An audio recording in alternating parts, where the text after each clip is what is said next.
Halo anak-anak, hari ini kita akan belajar pendidikan karakter Tarakanita ya. Anak-anak, kita hari ini pembelajaran PKT-nya, temanya meningkatkan mutu ruangan kelas. Nilainya KPKC. Lalu kompetensi dasarnya mengidentifikasi lingkungan yang bersih, indah, segar, dan alami agar menjadi lingkungan yang kondusif untuk pembelajaran. Indikatornya mengidentifikasi lingkungan yang baik dan yang buruk di lingkungan sekitar kelas. Nah, sebagai pengantar, Ibu akan bacakan ya. Anak-anak juga bisa sambil baca. Kelas merupakan taman belajar bagi siswa dan merupakan tempat untuk bertumbuh dan berkembang, baik secara fisik, intelektual, maupun emosional. Oleh karena itu, kelas harus dikelola sedemikian rupa sehingga benar-benar merupakan taman belajar yang menyenangkan. Nah, sekarang Ibu punya beberapa syarat yang Ibu sudah tampilkan dari pembelajaran PKT hari ini. Anak-anak lihat, di sini ada 5 syarat kelas yang baik. Yang pertama, bersih, sehat, rapi. Yang kedua, cukup cahaya.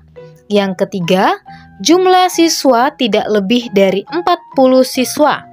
Yang keempat, sirkulasi udara cukup. Yang kelima, perabotan dalam keadaan baik, cukup jumlahnya, dan tertata rapi. Nah, dari syarat-syarat ini, mungkin nanti anak-anak ketika masuk sekolah, bertemu dengan Bapak Ibu gurunya, bisa bahas tentang syarat-syarat kelas yang baik ini. Perhatikan ruangan kelasnya, apakah sudah memenuhi syarat-syarat kelas yang baik yang sudah ditampilkan ini. Nah, sekarang kita lanjut ya pada poin berikutnya. Bagaimana menjaga dan memperindah kelas? Nah, yang pertama yang harus mungkin kita perhatikan adalah sediakan tempat sampah. Nah, anak-anak silakan identifikasi kelasnya, apakah di sekitar kelasnya sudah ada tempat sampah. Lalu yang kedua, budaya saling mengingatkan. Nah, budaya saling mengingatkan ini bukan berupa benda ya, tapi budaya saling mengingatkan ini adalah bentuk sikap, bentuk karakter pribadi dari setiap anggota di kelas, termasuk guru dan siswanya.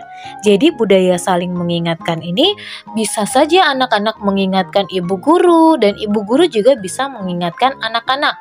Bisa saja anak-anak mengingatkan bapak guru, dan bapak guru juga bisa mengingatkan anak-anaknya. Nah, mengingatkannya yang bagaimana?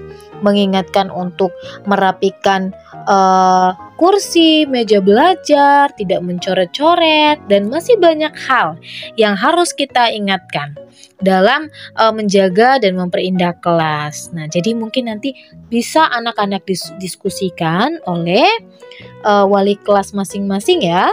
Lalu rutin bersihkan kelas. Nah, biasanya mungkin sebelum pandemi ketika di kelas, anak-anak ada jadwal piket kebersihan kelas. Ketika datang dan pulang sekolah itu biasanya setiap harinya ada yang piket. Nah, nanti mungkin untuk rutin bersihkan kelas ini bisa dibicarakan lagi ya dengan Bapak Ibu gurunya bagaimana baiknya untuk menjaga kebersihan kelas ini. Lalu yang keempat, merencanakan pengelolaan kelas sudut kreatif. Nah, apa itu sudut kreatif? Nah, sudut kreatif ini biasanya digunakan untuk apa? Untuk memperindah kondisi kelas. Jadi mungkin ada dinding-dindingnya masih polos, mungkin bisa diberikan kreativitas, dihias dindingnya, atau mungkin bisa dibuat pojok baca. Nah, mungkin ada ide-ide dari anak-anak untuk memperindah kelas itu apa saja? Kira-kira idenya apa saja? Nah, kita lanjut ya. Jawablah beberapa pertanyaan berikut sesuai dengan ruang kelasmu. Nah, nantinya anak-anak jawaban ini harus anak-anak jawab ketika bersama Bapak Ibu gurunya ya di dalam kelas. Silakan dijawab pertanyaan ini sesuai dengan kondisi kelas anak-anak masing-masing di kelas 4A, 4B, dan 4C. Nah, itu ya. Nah, lalu setelah nanti mengidentifikasi lingkungan kelasnya, silakan anak-anak bersama wali kelas membuat aturan kelas. Ketika anak-anak menggunakan kelas agar terlihat bersih dan kondusif. Nah, itu dia tadi ya. Perhatikan lagi tadi syarat kelas yang baik. Nah, bersih, sehat, rapi, cukup cahaya, jumlah siswa tidak lebih dari 40, sirkulasi udara cukup, perabotan dalam keadaan baik, cukup jumlahnya, dan tertata rapi. Nah, perabotan ini anak-anak bisa lihat di kelas apakah sudah ada sapu, kain pel, kemudian apakah sudah ada papan tulis, spidol, kursi mejanya cukup. Nah, nanti silakan identifikasi kelas anak-anak ya. Lalu, setelah mengidentifikasi, buatlah aturan bersama wali kelas masing-masing tentang menjaga dan memperindah ruangan kelas kalian masing-masing. Itu ya untuk pembelajaran PKT. Terima kasih anak-anak sudah mengikuti pembelajaran hari ini. Tetap semangat dan selalu jaga kesehatan serta patuhi protokol kesehatan ya. Gunakan selalu masker ketika bepergian. Terima kasih anak-anak. Sampai jumpa di pembelajaran berikutnya.